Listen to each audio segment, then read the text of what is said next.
Hi y'all, JD and JM here. We thought we would do a quick little sit down chat because, why?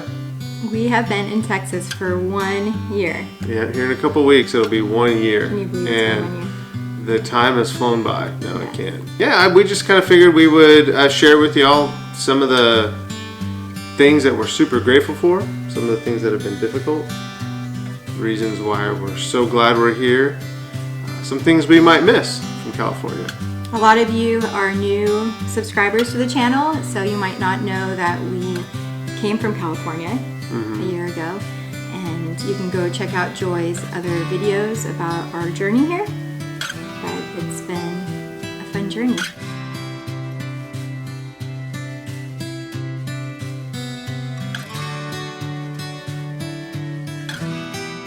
Yeah, started off pretty high adventure, and we thought it'd be all fun and exciting, which it was for a little bit, but then it had its challenges and it had its pros and cons, of course, because we stepped out in faith, just seeing what the Lord, the doors the Lord had opened for us, the promise of a better future for our posterity, for the future generations.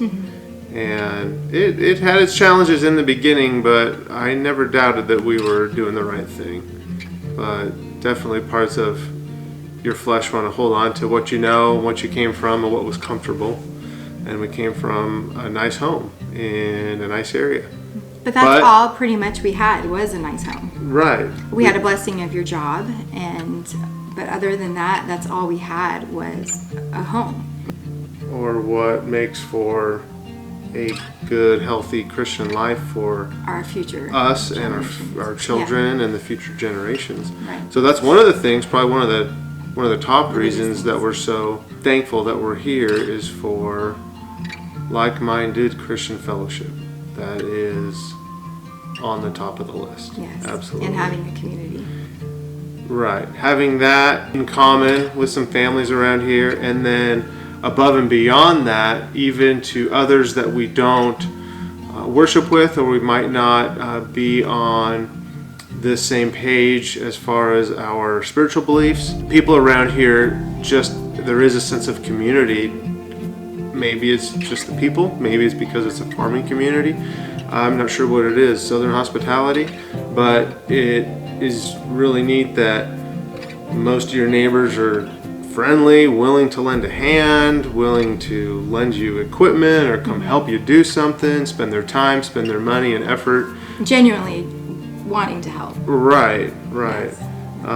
That is a rare thing in today's fast-paced, take care of myself attitude type of world that we live in. So that has been very neat. Obviously in Texas, laws are, at least for now, still very freedom oriented, so things are easy when it comes to organizing anything for homeschooling the kids. We can pretty much do whatever we see fit and see that is going to be beneficial for our children. And that was not that you want to live in fear, because I know in California there was laws trying to be passed that would take a lot of our freedoms away Constantly. Of homeschooling, and you don't want to live in fear, but at the same time, if you have the means or the abilities to get out when you can, I believe you should step out in faith and be able to. Yeah, step out there, give it a shot, see what doors the Lord may open. And it was a combination of a lot of things for us. We have some family that we left behind in California, and that's been difficult, but it was outweighed by looking at the future for our children. We had to separate a little bit from our extended family members and realize that our family is what we're responsible to the Lord for. Right. I myself, as a leader of our family, my wife as my helpmeet, and together stepping out in faith and in obedience to the Lord to put our family in a better place with some better laws, like I said, at least for now, things are a lot less expensive. There's a lot less taxation. Just trying to set up our future generations up for more success in different areas of life, not just financial, not business, but spiritual. And then being obedient to the Lord and how you handle your finances is also a big thing. By us moving here, we have lowered our financial obligations tremendously. We're on the verge of being completely debt-free. We're not quite there, but almost. But things have gotten a lot easier to pay for. And then one of the goals I have for our boys is to be able to save up enough money to buy their first home debt-free. Now, I think anybody that has been married or has had to work for anything and everything in their lives would agree that having a mortgage or debt could be challenging, detrimental, and or bring some sort of stress upon a marriage or just on life in general.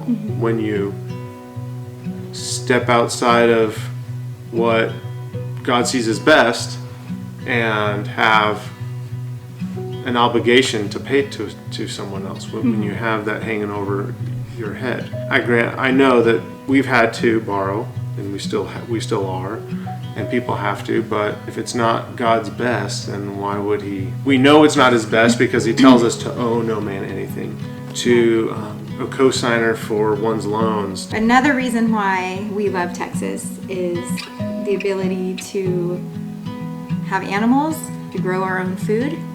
Less expensive, a lot easier. Right. With the amount of rain, with the amount of natural grasses and pastures. Yeah, and we just cut, how many bales do we get? 27? 24? 24 bales. And they're 1,200 pound bales, and each bale was only $30. Now you compare that to California in a little square bale. How many pounds do you think that was? Usually around 100, sometimes 110, and those would range from $15 to $17 a bale. Right. So, and there's no natural water foliage. There's nothing for the animals to forage on. Right. So you buy all of their food year round. Yeah, and it was kind of a hard concept for us to even imagine that. Like, here we have all this grass, but we're still like, oh, don't we have to buy hay? Like, well, not that, just thinking like they need all this extra stuff. Exactly, and here you need the animals to actually eat your grass. Certain animals are useful in certain climates, and God made them to work for you and to help you, not to be a burden. Right. And I think a lot of people in our society see animals as pets, or that they're so dependent on humans, when really God, and we do have to take care of them. We do have to be diligent and taking care of them if they get sick and things like that. But for the most part, they should be working for you. They should be making you a profit. They should be benefiting your family in some way, not being a burden to you. So. And it's been neat. This last year, we got pigs.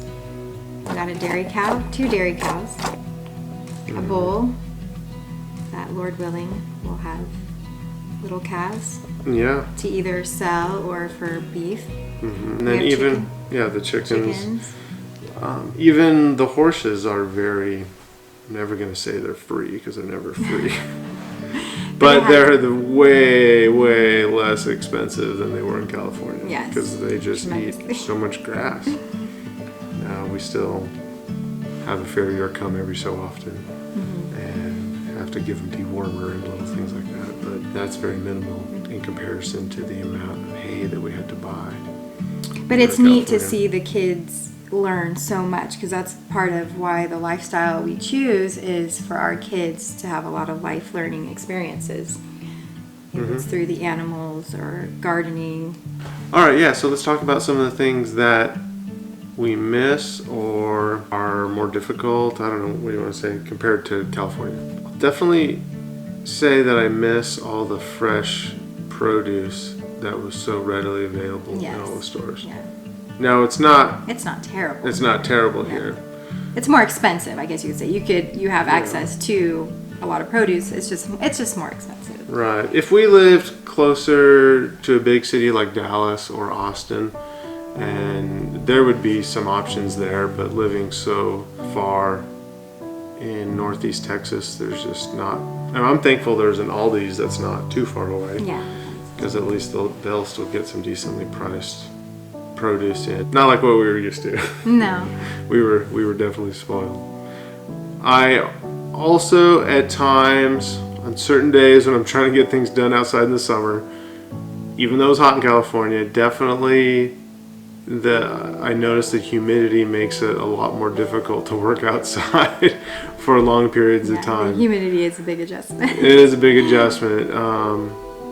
Even if it was 100 degrees in California, with the humidity being so low, as long as I kept myself cool or wet myself down, I would be able to continue to keep on working outside. You notice I say wet myself down because the sweat, or if I wet myself down, it would just evaporate off my clothes, thus cooling me. Where here, sweat just pretty much doesn't evaporate. You're just soaked.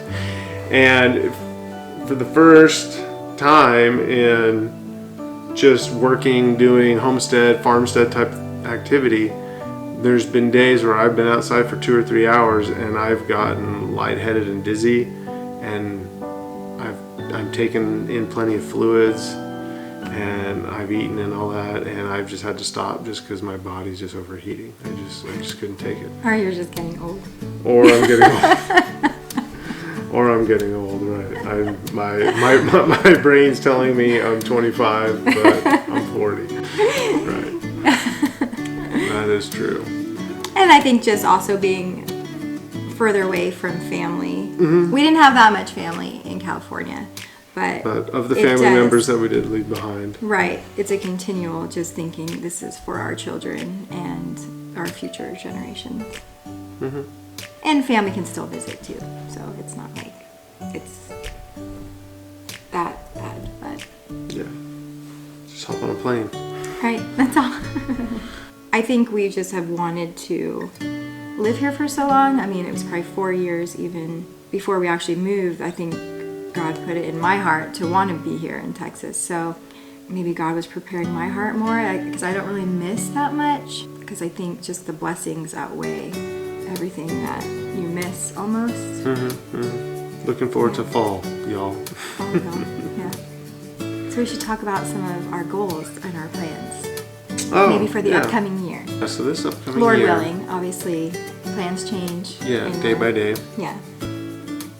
Some things we would like to do, since our garden did not do well at all, and the soil apparently has close to 0 nutrients. Yeah. Is we're going to build some boxes, and I'm going to put some galvanized wire mesh on the bottom because we also have gophers here. So by building those boxes out of 2x12s with the wire on the bottom, we'll be able to more easily control the composting and the soil makeup in those boxes, and hopefully have a bountiful garden like we used to have in California. We kind of cheated over there though. We had a bunch of soil delivered from we had a from good big compost yard. pile going on. In fact, I think Joy showed it in one of her videos where we pretty much kind of mowed all of our old garden and we kind of put it to the side amongst our cow manure and horse manure pile. Mm-hmm. And then we went out there the other day, we noticed 4 or 5 cantaloupes growing right into the manure, so figures. Yeah. We should have just planted in the manure. Right, yeah. So we got compost going, and I think just having the planter boxes, for me, it's more manageable. I don't know if it really makes a difference, but for me it seems like it's more manageable, like to pick weeds or just to contain the veggies more. And we'd eventually like to get more cattle. We want to be able to raise them for beef for ourselves and or to sell. And I know Joy has always had a desire for Highland cattle because they're really cute. They're really furry, and she kind of got me to liking them because they're so adorable. Besides just being cute, I think we're starting to research them more, that they're good for meat and they're more manageable because they're small. But there's so many different cattle, beef cattle breeds. You know, we talked about like Angus, Longhorn. So we're still kind of tossing up like what kind of cattle. We'll figure it out. Just want to do something that's safe and manageable. And right. But also something that maybe you could sell sure. for more of a profit. Like I think Highland cattle go for more than like an Angus. So probably more just unique or something because right. they're different and small. So. But also something else are meat chickens. We'll have to get. We butchered a lot of chickens back in California, and that was. Yeah, we did that with some friends. We did made some close turkeys to 50 chickens Yeah. all at once, and they grow so quickly and they taste great. It's a lot of work, but you're just kinda also do it all knowing in what one your day. animals eat, which is Sure, good too. yeah. It's just being able to It's healthy. kind of raise what you eat. And Mm-hmm. I don't know if people might not know is that we came from 3.5 acres to now 20. So we have pretty much like a blank canvas of anything we want to do or raise. All we have to do is throw up some fencing. So that has been a blessing. But I know we like to go slow on our projects or just try to really think about what we want to do. So we're just doing things once and not having to tear down fences or get rid of animals to get something else. We're kind of like slow moving in that way where we're really... I want to have a good economy of Yes. motion. I Yes. don't want to be backtracking and wasting time, wasting money. Right. Time is a precious resource, and you only get so much time. Dads, you only get so much time to be home with your family. Right. I work a regular job, and so... And our oldest now, I mean, here are the puppies. Our oldest now is now working too. So he is involved on our homestead, but he's also working. So now we just have JD and then Joy and Mark, and they are tremendous. And we have 2 other younger ones too. But I think with all 3 of you, it's just been a tremendous help, and that's how the farm kind of gets managed. Done. With Joy taking to the animals, and then you and Mark kind of doing fences and everything else that breaks. Taking care of everything else that breaks. Yeah. Definitely want to start hunting this fall. Hunting, yes, and that also has to do with the blessing about being in Texas too. Is You can hunt your own land. yeah, When there's hogs, deer, whatever's on your land, you can hunt. So yeah, and we eat what we hunt. It's not like we're Right. just shooting for fun or something. no, yeah. And we do have wild hogs. I know that was in Yeah, another they- video where we had wild hogs come like right up to our back patio. Yeah, They they would destroyed some destroy of our land, which is our kind of grass crazy back because here, we have so many dogs. and around some fruit trees. We have so many dogs. Yeah, I so don't we know realized about we're it. feeding the dogs to keep them around because they're cute. No, they do bark. They bark. Because right. that same night, I think we had hogs in the front of our house. So I don't know if maybe there was just an abundance of hogs that night and they were trying to protect over there. I don't know, but You're making excuses for it. I think you want to feed them because they bark and they're you fuzzy. think they look cute. Yeah. Joy and I have a thing for fuzzy animals. Dogs, yeah. And animals. Yeah. But, I'll just go to work and pay for them. Yeah. And just continuing on with homeschooling and life learning and seeing how our kids Keep on. Just keep on life is, being faithful Yeah. and pressing on, and life is a very special gift, and yeah, just trying to make the best every day and knowing what we know. just waiting on the Lord for His results in the future. And, Yeah. But in doing what we can every day to enjoy the journey, and we're thankful for His blessings. Yeah. So to sum it all up, are we thankful and grateful that we moved to Texas? Yeah. Yes. Absolutely. I don't have any hesitation to go back or Nope. think that we made the wrong decision. If anything, I think opposite. I think it has been such a blessing being here, being with like-minded friends, having that community, freedom to homeschool, and just have a lot Financial of land things where are we easier. can, like I said, have that blank canvas of just doing what we want as a family. If you have any other questions, you can ask them in the comment section, or Until next time. Yeah, that's about it. Until next time. Thanks for joining us. All right. See y'all. Bye. That was long. I know. I feel like we were like all over the place. I don't even know if we did a good job. I don't know. You hear this a lot of editing. A lot. Slouch? No. You're gonna say that. How's this? Is this better? Are you ready? No. I don't. How do you do this? Okay. You like yourselves? No, I don't. Oh, then you don't have to like it.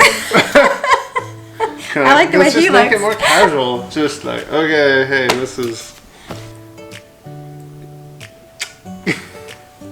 Right. Go as soon as you're- All right. So what are we doing? You know what you're going to talk about? No, you're talking. Let's talk with accents. That won't last long. I'll be like, Okay. neat. Start. So you guys start all over again. All over. Yes. Hi, everyone. Wait. I'll say take 2. Okay. Are you done? I'm done. That's what we're doing. We're trying. Who's the professional? All right. Hey. JD and JM here. Okay, that's We can't do this, Joy. We cannot do this. Oh, my soul. All right. This is why we're never on the films. Okay. Okay. Oh my, it's gonna be one big giant blooper.